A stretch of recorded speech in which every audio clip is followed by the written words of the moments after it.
Bueno, buenas noches para todos nuevamente. Para la Fundación Poema es un gusto contar con la presencia el día de hoy, contar con su presencia, doctora, el día de hoy. Queremos agradecer de forma especial al doctor Jesús Ardila. Él es médico pediatra, oncohematólogo pediatra, especialista en oncohematología pediátrica.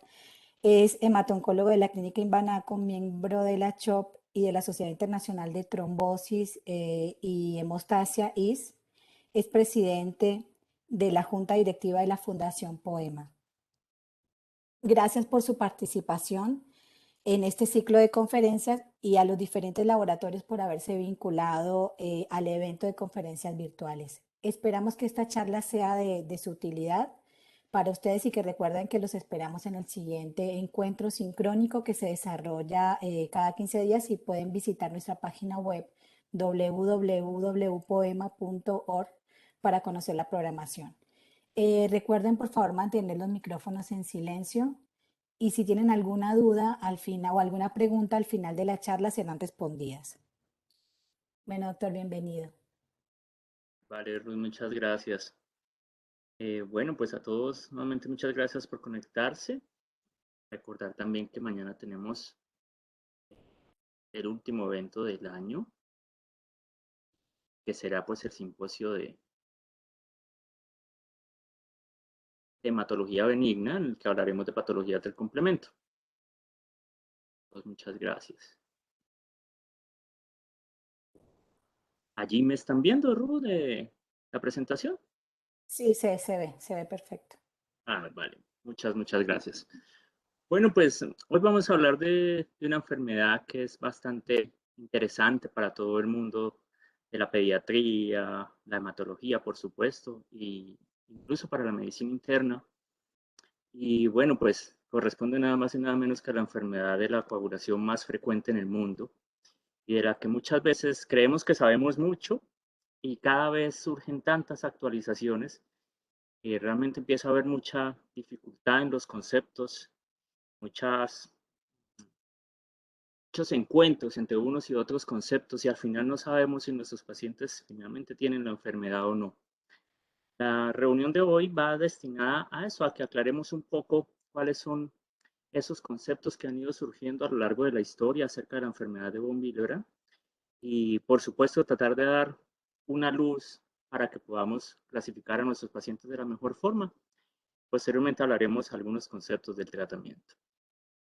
Entonces, pues recordemos que más o menos desde 1926, el doctor von Willebrand hace la primera descripción de un paciente, una mujer que fallece posterior a un sangrado menstrual. Y bueno, desde aquella época empiezan a describirse todos los pacientes y a buscarse la enfermedad históricamente y de una forma dirigida, especialmente en las mujeres. Y bueno, finalmente tenemos ahora los datos epidemiológicos que ubican a la enfermedad de von Willebrand como la principal causa de síndrome hemorragíparo en el mundo, sabiendo que el 90% de la enfermedad de von Willebrand corresponde al tipo 1. Eso quiere decir que tenemos una deficiencia proteica importante que es la que se relaciona directamente con el fenotipo de sangrado de nuestros pacientes. Clásicamente, pues lo tenemos descrito en las mujeres con metrorragia y es el motivo por el que la mayoría de nuestros pacientes en edad adolescente y las mujeres jóvenes pues consultan, pero pues cada vez más vamos profundizando en la búsqueda de los pacientes con esta enfermedad, tratando de caracterizar grupos familiares y en general a la población para precisamente prevenir esos sangrados en el contexto de procedimientos quirúrgicos, procedimientos odontológicos, y de tal forma pues darles la mejor opción de tratamiento a nuestros pacientes. Recordemos de igual forma que la enfermedad de von Willebrand tipo 2 hace referencia a la alteración funcional de la molécula, es decir, vamos a tener presentación de la proteína, pero esta proteína tiene algunas alteraciones que son determinadas genéticamente que no permiten que la proteína funcione adecuadamente y que va a ser todo un reto poder identificar pues específicamente qué es lo que está alterado en la proteína.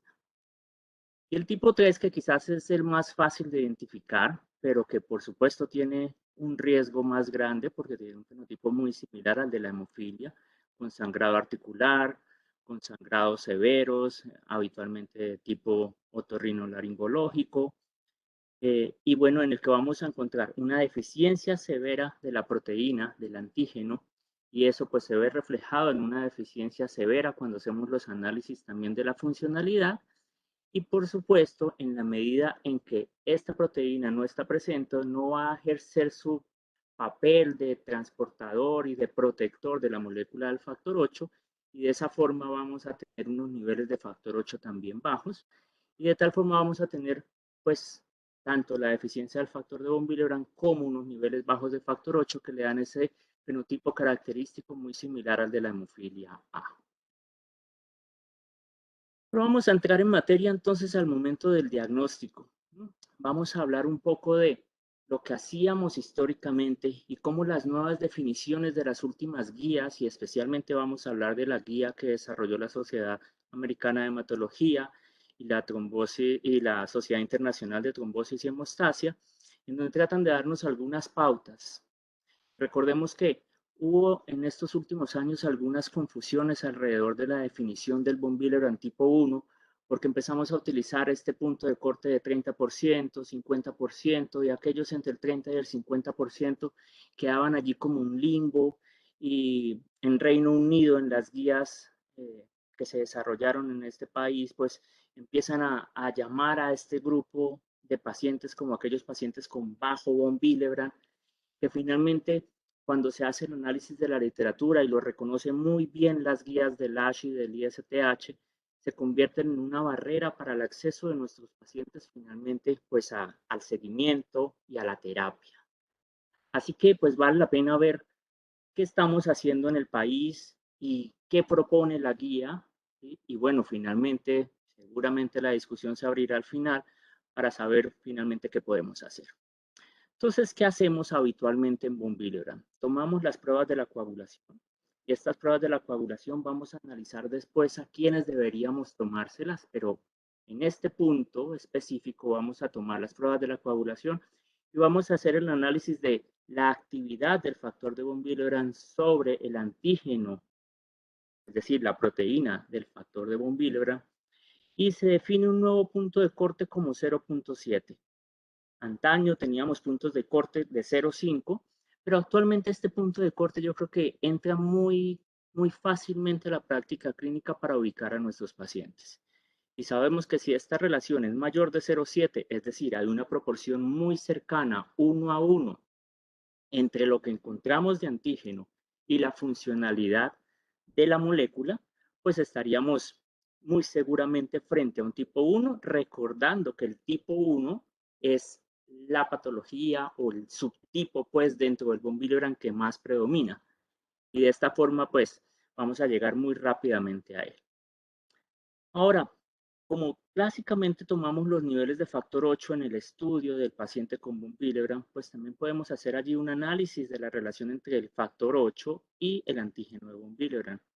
Y así, si tenemos un factor 8 por encima de 0,5, pues esto nos permite identificar muy claramente a un tipo 1, y estos pacientes finalmente pudieran analizarse por multímeros, y si son normales, pues estamos hablando de un tipo 1 que en más del 60% de los casos corresponde a un patrón de transmisión autosómico dominante, ¿sí? Y que habitualmente se relaciona con niveles de factor del von Willebrand, de la actividad del von Willebrand o del antígeno por debajo del 30%.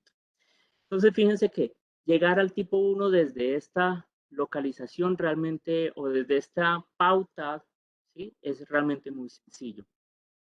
Y ya con este tipo específico, en ese momento, sabiendo que tenemos un punto de corte por encima de 0,7, analizábamos también cómo se comportaba el factor 8 y lo relacionábamos con el antígeno, y si veíamos una relación baja entre el nivel de factor 8 con el antígeno, eso nos sugería muy fuertemente un tipo 2N, y pues íbamos allí a buscar específicamente la mutación del sitio de unión del factor de von Willebrand al 8, y recordar que este es de patrón de transmisión autosómica recesiva, ¿sí? Es decir, no va a ser tan fácil ubicar en la familia este fenotipo de sangrado como con el que llegan estos pacientes. ¿Qué nos sugiere entonces ahora la guía ASH e ISTH. ¿Sí? Entonces nos mantiene estos mismos puntos de corte en 0,7. Nos dice, bueno, si tú tienes un valor por encima de 0,7 en la relación de actividad con antígeno, piensa en un von Willebrand tipo 1. Y nos dice, bueno, ¿se acuerdan que en algún momento consideramos que era bien importante identificar a los von Willebrand tipo Vicenza? Nos dice, bueno, pues ya no es tan importante hacer esta prueba del propéptido, ¿sí? Que en algún momento de la historia todos decíamos, bueno, y si no lo tenemos en el acceso, ¿qué vamos a hacer finalmente? Y nos dice, démosle prioridad a realizar el test de desmopresina. Y esto es bien válido porque está poniendo, insertando en los estudios diagnósticos una prueba que sea importante para identificar tratamientos de nuestros pacientes. Entonces, la visión que nos trae ASH e ISTH es realmente muy valiosa porque incluye en el arsenal las posibilidades de hacer diagnóstico y además de contar de una vez con una intervención terapéutica. Y nos recomienda entonces hacer allí la prueba de desmopresina con evaluación en hora 1 y en hora 4. Y evaluar que en la hora 1 ese pico lo compares con el de hora 4 y si hay un descenso mayor del 30% entre lo que mediste en la hora 1 y el hora 4, pienses que este paciente tiene una alteración, tiene una presentación similar al Vicenza, ¿sí? Es decir, vamos a encontrar propéptido presente y recordar que el propéptido va a cortar entonces la vía media, tiene un tiempo de depuración mucho más corto y eso hace que estos pacientes pues no sean candidatos de primera línea a un test de desmopresina. ¿Y esto por qué es importante? Porque fíjense que en la práctica clínica en muchos de los centros estábamos haciendo el test de desmopresina y decíamos, bueno, este es un no respondedor o un test de desmopresina positivo o negativo, y nos da entonces la pauta a raíz de los ensayos clínicos que se analizan en la guía para decir, este es un paciente que tiene un propéptido presente y que de una vez lo vas a clasificar como tipo 1C y que no se va a beneficiar de la desmopresina. Entonces es una orientación bastante práctica y sobre todo muy concluyente respecto a las pruebas que tenemos estandarizadas en nuestro arsenal.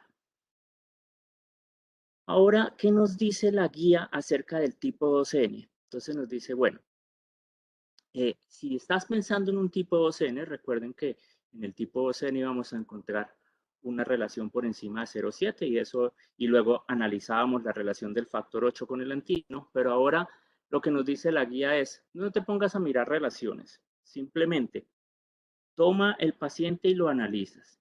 Y si en tus estudios basales encuentras que la relación de factor 8 es más baja, si comparas, es mucho más bajo el factor 8 en relación al von Willebrand, ¿sí?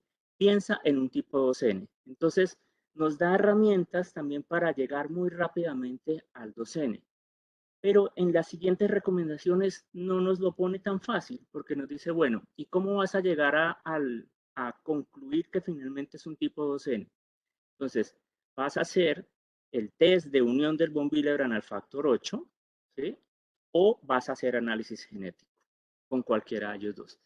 Y esta es una prueba que realmente no está a la mano en todos los centros, entonces, pues bueno, se va a convertir en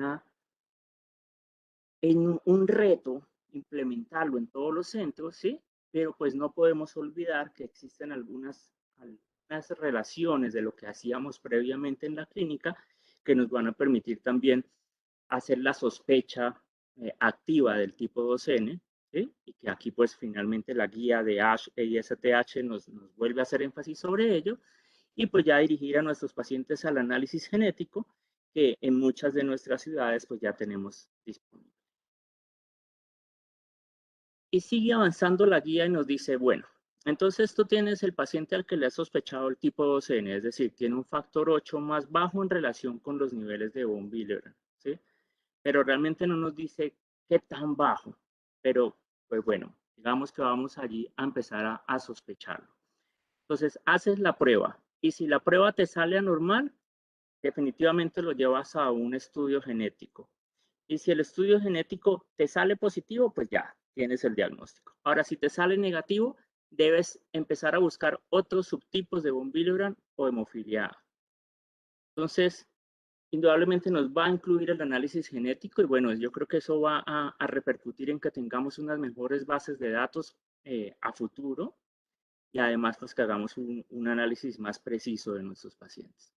Ahora, si el análisis de la unión del factor 8 al von Willebrand es normal, evalúa el nivel de factor 8 y si el nivel de factor 8 es normal, pues nuevamente considera otros subtipos de von Willebrand. Y si es anormal, llega directamente a una prueba genética para factor 8 para encontrar alguna posibilidad de hemofilia A. Ahora, si uno no lo hace directamente por esta prueba de laboratorio, sino que se va directamente a la prueba genética, entonces, pues ya tienes una prueba genética positiva para 2N, confirmas el diagnóstico, ¿sí? Si es positivo, pero hay una nueva variante, entonces trata de identificar esa variante, ¿sí? Mira cómo está la relación entre el factor 8 y el von Willebrand, para que finalmente esa variante se pueda reportar en la literatura. Y si la prueba genética es negativa y tú tenías esa sospecha, pues bueno, ya descartaste el 2N y ahora vamos a buscar otros subtipos de von Willebrand o incluso hemofilia A. Entonces realmente está muy centrado en la genética, pero bueno, esto es algo que con el tiempo tendríamos que ir implementando, pero realmente no nos da una solución a corto plazo para hacer el diagnóstico de 2N. Luego, quizás desde la clínica vamos a seguir fijándonos bastante en cómo está la relación del factor 8 con el von Willebrand, ¿sí? Y bueno, pues más adelante podremos ver en esos pacientes si los hemos llevado a estudios genéticos y si la confirmación nos ha dado positiva y si nuestros hallazgos previos están muy en relación con lo que hacíamos y con lo que recomienda la guía. Ahora sigamos avanzando. Vamos a mirar los otros tipos de von Willebrand del tipo 2. Recordemos que el tipo 2 que es alteración funcional. Entonces, nuevamente, ¿qué hacíamos en la clínica? Mirábamos si el punto de corte estaba por debajo de 0,7 y evaluábamos el hemograma. Si el hemograma nos decía que había trombocitopenia, pues muy rápidamente íbamos a pensar en el tipo 2B. ¿Y cómo hacíamos la confirmación del tipo 2B? Hacíamos las pruebas de agregación plaquetaria con bajas dosis de ristocetina y si tenía una prueba pues que era positiva, es decir, tenía una agregación aumentada, ¿sí? Pues casi que estábamos seguros que era un tipo 2B y hacíamos una prueba de multímeros para confirmación y no íbamos a encontrar multímeros de alto peso molecular. Recordar entonces allí que esta es una enfermedad o un subtipo de la enfermedad que es de transmisión autosómica dominante, en el que hay aumento de la afinidad del factor de von Willebrand al receptor plaquetario 1B, que es la contraparte del von Willebrand plaquetario, en el que en el von Willebrand plaquetario vamos a ver un aumento de la afinidad del receptor plaquetario 1B por el von Willebrand que va a producir una disminución en los recuentos de plaquetario eventualmente y disminución de los niveles del von Willebrand. Así sigamos avanzando y entonces veamos qué nos dice ahora la guía de ASH y STH. Entonces nos dice, bueno, el punto de corte va a seguir siendo 0,7. Y si estás pensando en el tipo 2B, vas a hacer la prueba de adhesión del factor de von Willebrand, ¿sí?, al colágeno. Y entonces, recordar allí que la prueba se hace con colágeno 1 o con colágeno 3, ¿sí?, que para que haya esta relación de adhesión con el von Willebrand, pues debe haber multímeros de alto peso molecular. Luego, hacer esta prueba, ¿sí?, es la confirmación indirecta de la presencia de los multímeros de alto peso molecular si nos da normal. Ahora, si nos da anormal, pues nos dice efectivamente no hay multímeros de alto peso molecular y tú puedes hacer la confirmación por dos vías. Hacer la prueba específica del laboratorio o hacer una prueba de multímeros que nos dé anormal y que nos reporte que no hay multímeros de alto peso molecular. Después nos dice la guía, bueno, entonces sigue avanzando, ¿sí? Y si es el paciente al que le has sospechado con las pruebas de evaluación de unión al colágeno o con los multímeros, si lo tienes sospechado, entonces vas a confirmarlo con una prueba genética. Si la prueba es genética es negativa para las variantes descritas del von Willebrand tipo 2B, entonces vas a confirmarlo con una prueba de agregación plaquetaria. Entonces fíjense que básicamente estamos utilizando las mismas herramientas que tenemos históricamente, pero en un orden distinto para tratar de aumentar la posibilidad de llegar a un diagnóstico preciso de nuestros pacientes. Eso que nos dice que si no es una variante ya conocida, pues entonces vas a confirmarlo por RIPA, y si eso es positivo, pues entonces evalúa si se trata de una variante plaquetaria del von Willebrand. Y si es negativa, entonces piensan diagnosticar un von Willebrand tipo 2A. Ahora, si es positiva para variantes del tipo 2B, pues se hace el diagnóstico específico del tipo 2B y pues ya tendrías a tu paciente completamente confirmado, pero incluye la evaluación genética como una herramienta que debemos tener presente en el seguimiento de nuestros pacientes. Ahora sigamos avanzando y es, bueno, ¿cómo llegamos al diagnóstico del von Willebrand 2A? ¿Qué hacíamos históricamente? Entonces mirábamos la relación de la actividad con el antígeno por debajo de 0,7, mirábamos que el hemograma estuviera normal, el RIPA, ¿sí?, que estuviera disminuida o ausente, mirábamos cómo estaban los multímeros y allí vamos a encontrar disminuidos o ausentes los multímeros de alto peso molecular y de intermedio peso molecular, y se hacía la conclusión de un von Willebrand tipo 2A con algo de incertidumbre. ¿Y esto por qué se presenta? Con una pérdida de la función del factor de von Willebrand dependiente de las plaquetas. Bueno,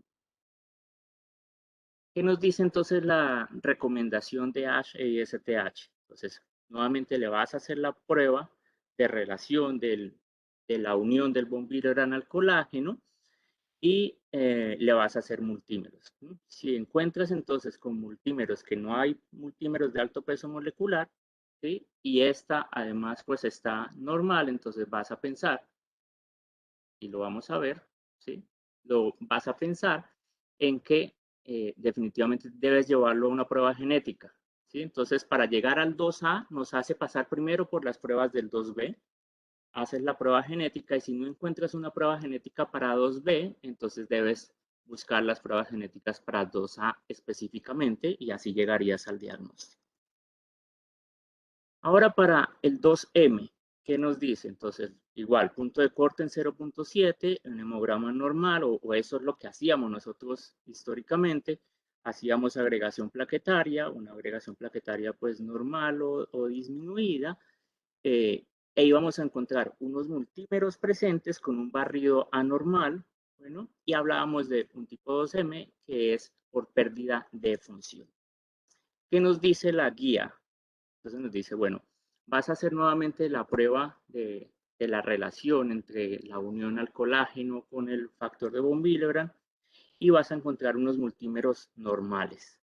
Así de esta forma llegas al diagnóstico de 2M, ¿sí?, porque tienes multímeros normales y una prueba que va a estar normal. Ahora vamos a hablar de algunos puntos específicos en los que la guía también nos hace énfasis, y es sobre las tecnologías con las que hacemos las pruebas diagnósticas. Recordemos entonces que con las pruebas diagnósticas, pues clásicamente hemos usado pruebas para detectar el antígeno, para detectar la actividad, y en estas pruebas debemos tener claro que no todas tienen el mismo patrón de respuesta. Vamos a encontrar algunas dificultades entre una y otra para finalmente llegar al diagnóstico. Así entonces, la guía nos recomienda que se haga el diagnóstico de enfermedad de von Willebrand con pruebas en las que no se evalúe la funcionalidad por ristocetina. Y nos dice que lo haga más con pruebas dependientes del antígeno de plaquetas de la glicoproteína 1-BM. Antes nos hablaban de la medición del propéptido, ya sabemos que la guía no lo recomienda en la actualidad, ¿sí? Y nos hablaban de la medición de multímeros para llegar al diagnóstico y ahora la guía nos dice, bueno, tú lo puedes hacer específicamente desde la genética y luego tener la prueba de multímeros como una posibilidad. Vamos a hablar específicamente de los coeficientes de variación dependiendo de las pruebas que utilicemos. Entonces, cuando hacemos pruebas para evaluación del antígeno, debemos fijarnos un poco en los laboratorios y en Colombia, en un país que tiene acceso a casi todas las moléculas de la coagulación que están disponibles en el mundo y a gran parte de la tecnología, específicamente para la atención de los pacientes con trastornos de la coagulación, pues toca empezar a hilar más fino e identificar cuáles son las mejores pruebas para llegar a un diagnóstico. Y allí, pues, fíjense que puede haber un coeficiente de variación más amplio entre las pruebas que se hacen por ELISA en comparación a las que usan inmunoturbidimetría o quimioluminiscencia. Entonces, nos toca empezar a mirar este tipo de cosas. Ahora, cuando hablamos de la actividad, ¿sí? Fíjense nuevamente que cuando hacemos análisis por aglutinación, el coeficiente de variación puede llegar hasta el 40%, mientras que cuando lo hacemos por inmunoturbidimetría o por quimioluminiscencia, están alrededor del 4 al 6%, es decir, son pruebas que nos dan mucha más certeza de que lo que estamos evaluando es correcto.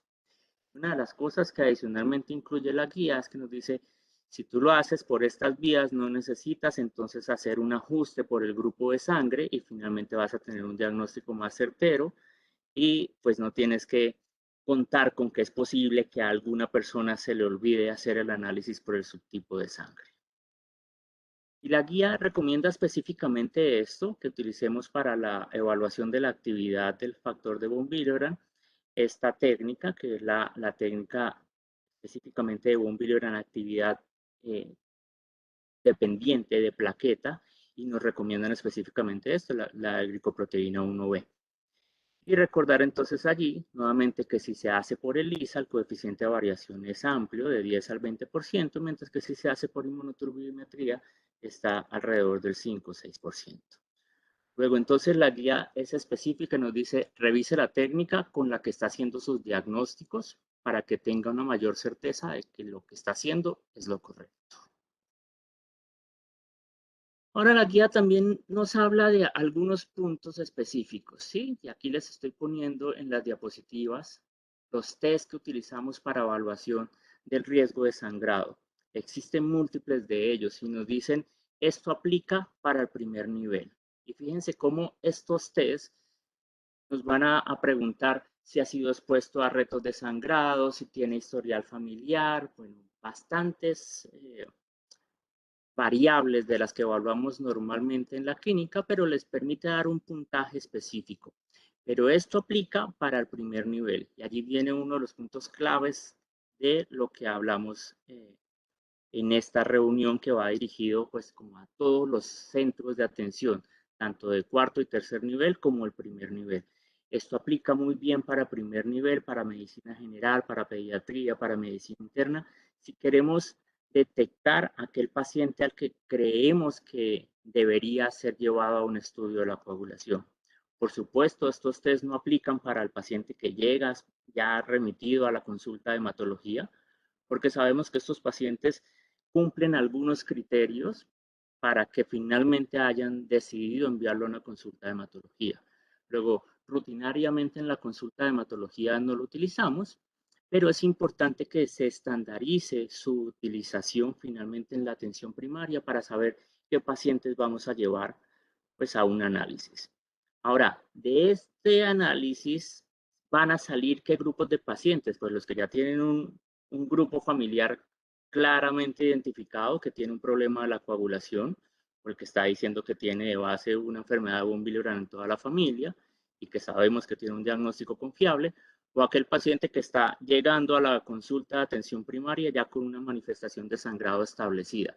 Pues estos pacientes claramente no deben pasar por estos cuestionarios, porque es posible que mientras lo realizan y demás estemos retrasando el diagnóstico del paciente, pero en aquellos en los que no es claro, pues estos cuestionarios son bien útiles. ¿Y por qué es importante esto? Que fíjense que los pacientes que se hacen las pruebas sin que pasen por una evaluación por el cuestionario, cuando finalmente se analizan en retrospectiva, se ve que el porcentaje de pacientes que no necesitaba finalmente una prueba diagnóstica, ¿sí? Y que cuando se confirmaron los estudios, se les retiró el diagnóstico, fue mayor del 50%. Entonces, fíjense cómo un análisis bien hecho con una prueba específica y estandarizada como los test de evaluación del sangrado, ¿sí? Nos permiten clasificar a qué pacientes realmente los vamos a llevar a una evaluación diagnóstica. Y fíjense cómo ustedes allí, estos pacientes, los probables y los confirmados, pues finalmente van a seguir en la atención, pero aquellos que no, pues van a suponer unos retos gigantes para los grupos de psicología, para el grupo del laboratorio, porque tendremos que hacer toda la gama, todo el arsenal de pruebas de la coagulación para descartar cualquier otro trastorno de la coagulación subyacente, con los costos que esto genera y pues bueno, con los impactos que puede llegar a tener en calidad de vida, en la ansiedad y todas las demás factores asociados. Cuando hablamos de enfermedad de von Willebrand, pues en muchas ocasiones tendemos a pensar, bueno, y estos pacientes a los que les hemos hecho diagnóstico, ¿tendremos que llevarlos a una profilaxis? La respuesta es que a una proporción baja van a tener que ir a profilaxis, como lo conocemos en hemofilia. ¿Y cuáles de esas situaciones nos van a llevar a instaurar una profilaxis? Pues la guía lo recomienda y nos da algunas pautas también, la guía de ASH y de STH, y bueno, y todas las publicaciones previamente hechas en el mundo. Y nos dicen, bueno, uno de los motivos más grandes, ¿sí? Pues es los sangrados otorrinolaringológicos, como la epistaxis. Se puede utilizar una dosis alrededor de 40 a 60 unidades por kilo, con infusiones que van de 2 a 3 veces por semana. Y es válido en estos casos instaurar una dosis inicial y luego ir aumentando, como lo hacemos en los esquemas basados en el modelo canadiense en hemofilia.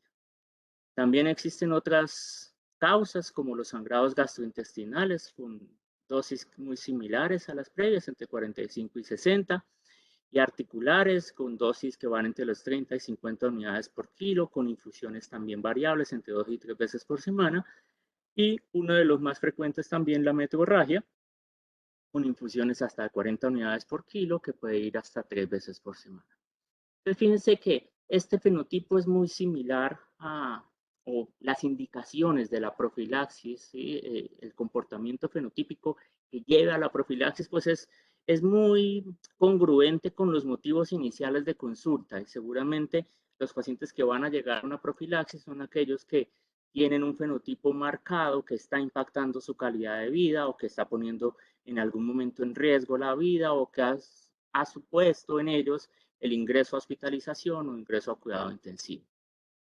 Así en algunas publicaciones, pues se ve que el motivo más fuerte para que se lleve un paciente a una profilaxis en enfermedad de von Willebrand, pues indudablemente es el sangrado articular y allí están el grueso de los pacientes que tienen una enfermedad de von Willebrand tipo 3 y las otras manifestaciones como el sangrado gastrointestinal, la epistaxis y las menorragias, que ya hace parte pues de todo el resto de subtipos de la enfermedad de von Willebrand. Finalmente, el motivo por el que gran parte de nuestros pacientes con enfermedad de von Willebrand terminan siendo expuestos a factor de la coagulación, pues es el procedimiento quirúrgico. El paciente que va a ser sometido a un reto quirúrgico mayor o menor, y la guía en esto también hace mucho énfasis y trata de dar mayor claridad alrededor de qué debemos hacer. Entonces nos dice, bueno, para un procedimiento quirúrgico mayor, debes suponer que vas a necesitar factor entre 7 y 10 días con un nivel meta inicial por encima del 50%, con una o dos infusiones al día y con un nivel meta perioperatorio alrededor del 100% y en el posoperatorio alrededor del 50%. Para procedimientos quirúrgicos menores, una duración entre 1 y 5 días con un nivel meta perioperatorio alrededor del 50%, ¿sí? Y el posoperatorio alrededor del 30% con infusiones en promedio una vez al día. Y también nos da unas nuevas pautas acerca de recomendaciones en seguridad. Recordemos que publicaciones previas nos habían puesto un límite de seguridad cuando estamos utilizando moléculas de pureza intermedia, lo que llamamos, que es que tengan factor 8 más von Willebrand, que son pues, las moléculas que están disponibles en nuestro medio. alrededor de 250 o 300 unidades por decilitro en la reposición cuando estamos utilizando la medición del factor 8. ¿Y qué nos dice la nueva guía de ASH y STH? Nos dice, para factor 8, trata de no superar las 150 unidades por decilitro. Es decir, utiliza factores, ¿sí?, que sean específicos para tu paciente y fíjate que sea el correcto para tu paciente de acuerdo a al peso del paciente y a lo que finalmente vas a corregir. Y tratar de no exceder en actividad del factor de von Willebrand las 200 unidades por decilitro. Y allí pues viene estas últimas diapositivas dirigidas pues a todo el personal que se encuentra en este momento del primer y el segundo nivel, y es alrededor de cómo vamos a calcular la dosis del factor para la enfermedad de von Willebrand. Y esto lo hacemos basados en estudios que nos dicen cómo es la recuperación in vivo una vez que se pone una unidad de factor de von Willebrand. Nos dice, cuando pones una unidad, se recupera alrededor de 1.5 a 2 unidades por decilitro de la actividad. Luego es un factor de recuperación in vivo muy similar al de la hemofilia A. Recuerden que para ello tenemos que una unidad de factor 8 nos corrige alrededor de 2 unidades por decilitro de la actividad cuando hacemos las infusiones. De tal forma, para la enfermedad de von Willebrand, específicamente para los sangrados, tenemos que, si tenemos sangrados leves o moderados, vamos a dar dosis alrededor de 20 a 40 unidades con un nivel objetivo en el primer día de corrección del evento de sangrado o en el primer día, eventualmente en el paciente que vaya a ser llevado a una reacción odontológica, ¿sí?, por encima del 50%, y después del primer día alrededor del 30%, con una duración promedio entre 1 y 3 días, o aquel paciente que consulte por un trauma en la cavidad oral, o bueno, en términos generales, todos los sangrados clasificados como leves, que se hace referencia también a tejidos blandos, que no comprometan estructuras que pueden llegar a ser vitales. Y para aquellos que son clasificados como severos, que daríamos allí referencia a todos los procedimientos quirúrgicos de alta complejidad, de los que ya hemos abordado previamente cómo sería el modelo de corrección, y aquellos pacientes que pudieran llegar a comprometer la vida del paciente, una dosis promedio de 50 unidades por kilo con un nivel objetivo en el primer día por encima del 100 y después del primer día mantener un nivel por encima del 50% con una duración que puede llegar a ser entre 3 y 10 días si es específicamente para un evento de sangrado o si es para un momento quirúrgico de mayor complejidad. Recordar que el periodo recomendado es entre 7 y 10 días. Por último, y no menos importante, recordar que como vamos a implementar dentro de las herramientas diagnósticas para la enfermedad de von Willebrand en el tipo 1, si seguimos la guía de ASH y STH, pues vamos a tener cada vez más pacientes a los que vamos a ver enfrentados o retados a la desmopresina y vamos a tener muchos más pacientes que finalmente van a ser candidatos al manejo con desmopresina. Y eso hace referencia a alrededor de un 60% de los pacientes, se esperaría, porque esos son los que clásicamente son tipo 1 de transmisión autosómica dominante. ¿Qué se espera entonces con la desmopresina? Recuerden que es una molécula un análogo sintético de la vasopresina que va a liberar de las células endoteliales el factor de von Willebrand y va a incrementar entre 2.5 a 6 veces el nivel basal. Lo podemos administrar por vía intravenosa de 0.3 microgramos por kilo con pico entre 30 y 60 minutos. También existen algunas publicaciones alrededor de administrarlo por vía subcutánea, pero estas publicaciones son precisas en decir, si lo haces por vía subcutánea, los periodos de evaluación deberían ser entre hora 1 y 6. Esto se alejaría entonces de lo que nos recomienda la guía y nuevamente la guía nos pondría en la situación de tener que hacerles a todos los pacientes pues la infusión endovenosa con evaluaciones en hora 1 y 4. Ahora, recordemos que estamos en mora que a nuestro país llegue el inhalador el inhalador es conocido en el mundo, la molécula Estimate, y algunos de nuestros pacientes en Colombia lo tienen disponibles para menores de 50 kilogramos, la dosis es de 150 microgramos, y para mayores de 50 kilogramos, la dosis es de 300 microgramos, y cada puff corresponde a 150 microgramos. Realmente es una buena estrategia, sin embargo, pues no la tenemos disponible. Recordar que el que tenemos disponible ahora de desmopresina, pues es Minirin, pero al hacer más puff, pues esto pudiera llegar a causar más efectos y realmente no está diseñado para el manejo específicamente de esta patología. Luego, para evitar las confusiones, ¿sí? Lo que tendríamos es que en un futuro esperar que llegue la molécula indicada y bueno, finalmente poderla utilizar.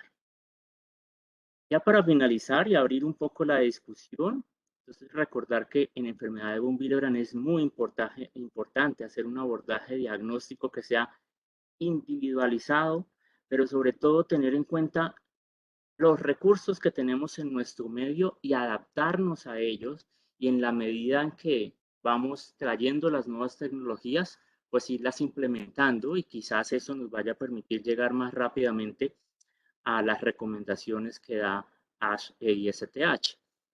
Las estrategias del tratamiento deben ser siempre monitorizadas, recordar allí las nuevas pautas de seguridad que nos da alrededor del factor 8 y de la actividad del factor de von Willebrand en las suplencias, lo que nos obliga a estar muy pendientes de cómo están los valores, los niveles de nuestros pacientes y adaptar las concentraciones de los factores de la coagulación que estamos utilizando a el peso de nuestros pacientes y al requerimiento que ellos necesiten de acuerdo al tipo de procedimiento o evento que estamos tratando. Y por supuesto, reconocer que necesitamos hacer más estudios clínicos en Latinoamérica, ver cómo se está comportando la farmacocinética del factor de von Willebrand en nuestra población y saber si muchos de los datos que están reportados en la literatura finalmente tienen una relación directa con nuestra población. Y bueno, pues con esto quedan abierta la discusión y si hay alguna duda, pues este es mi correo electrónico y por allí podemos seguirnos hablando. Bueno, muchísimas gracias, Jesús. Realmente le diste un abordaje, un tema muy complejo y muy común en las consultas, de una forma muy práctica, didáctica. La verdad es que muy bien y sí, los comentarios realmente muy bueno. Yo tengo una pregunta para hacerte. Yo sé que la enfermedad de von Willebrand es de notificación obligatoria, pero te contamos realmente con una base de datos, digamos, como corresponde en el país. Sí, pues mira, la cuenta de alto costo en Colombia, que es la base de datos más grande, eh, que recoge de una forma retrospectiva, realmente no es prospectiva, los datos, incluyó en los últimos análisis las variables para enfermedad de von Willebrand. Y bueno, pues estamos esperando que empiecen a reportarnos cuáles son nuestros resultados en Colombia alrededor de esta enfermedad y cómo se está comportando.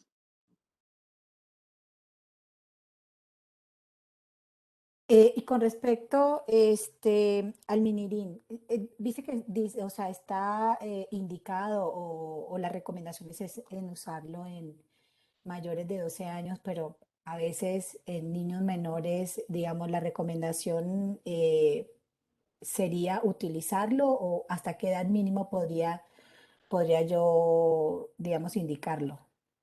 Yo creería, pues como no tenemos todavía una indicación por nuestro ente regulador de medicamentos para utilizarlo específicamente en von Willebrand, es mejor remitirnos a la desmopresina que tenemos para uso endovenoso o subcutáneo, ¿sí?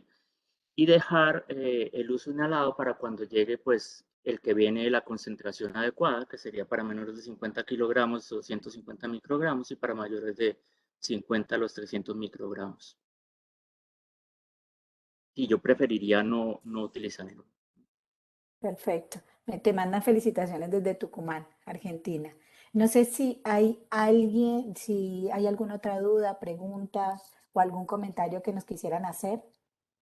Nos preguntan, bueno, nos hacen un comentario además del uso de antifibrinolíticos. Sí, realmente eh, la idea y es una de las pautas que hemos tratado de implementar en la mayoría de centros en los que estamos manejando pacientes con trastornos de la coagulación, es que tengan siempre la disponibilidad del ácido tranexámico o del ácido o del épsilon aminocaproico eh, para que tengan allí la posibilidad de manejar en casa los eventos. ¿Sí? Los antifilinolíticos siempre serán una muy buena herramienta, tanto tópicos como, como sistémicos para el manejo de los eventos, especialmente mucosos, como lo refiere acá la doctora Yadira.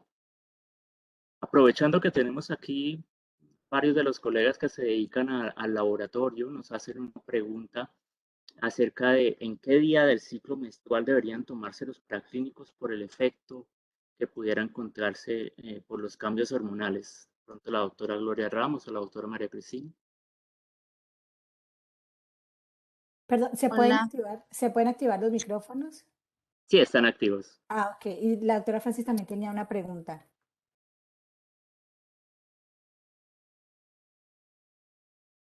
No te escuchamos, doctora Ramos. ¿Ahí ya? Ahora sí.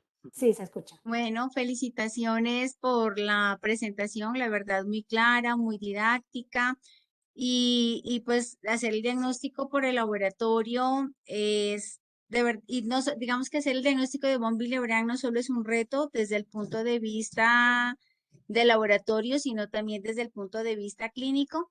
La fase preanalítica juega un papel supremamente importante en consideración a que pues esta proteína es reactante de fase aguda y obviamente pues tiene digamos muchísimas variables que pueden influir y que afectan de alguna manera los resultadas las recomendaciones para tomar la muestra cuando está el paciente pues en edad reproductiva puede ser en los primeros 10 días del ciclo menstrual. Esto es difícil y complejo porque la mayoría de estas pacientes tienen unos ciclos menstruales muy abundantes, adicionalmente unos ciclos que son irregulares, pero la recomendación es que se haga en los primeros 10 días, es decir, antes de que vaya a comenzar la ovulación, porque en estos primeros 10 días es donde vamos a encontrar estos niveles más bajos de la proteína, digamos, donde podríamos hacer un mejor diagnóstico.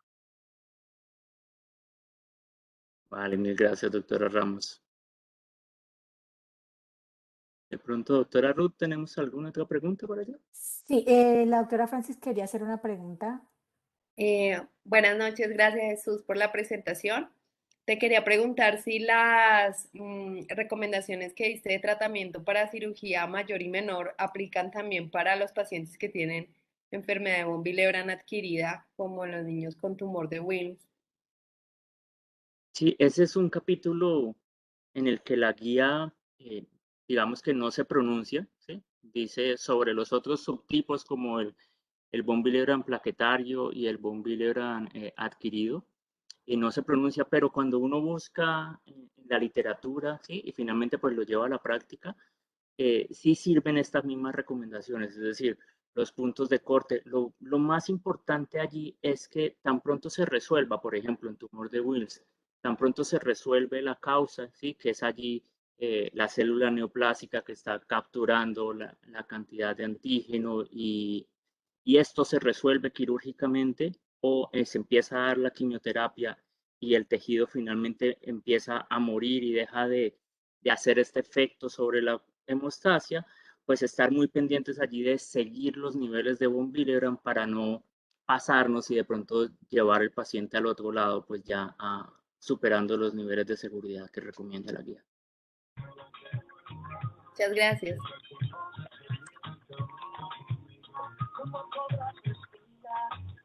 Bueno. Sí, si tenemos alguna otra pregunta.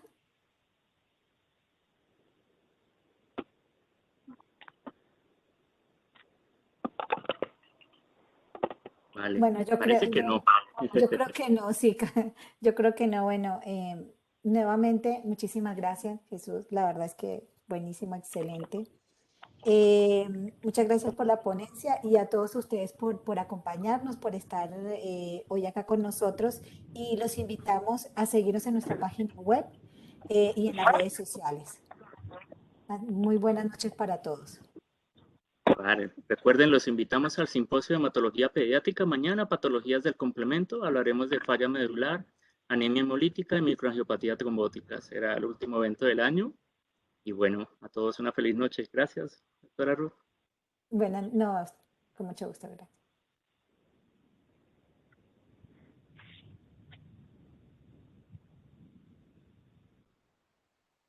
Gracias a todos los colegas que se conectaron también desde Argentina. Muchas gracias.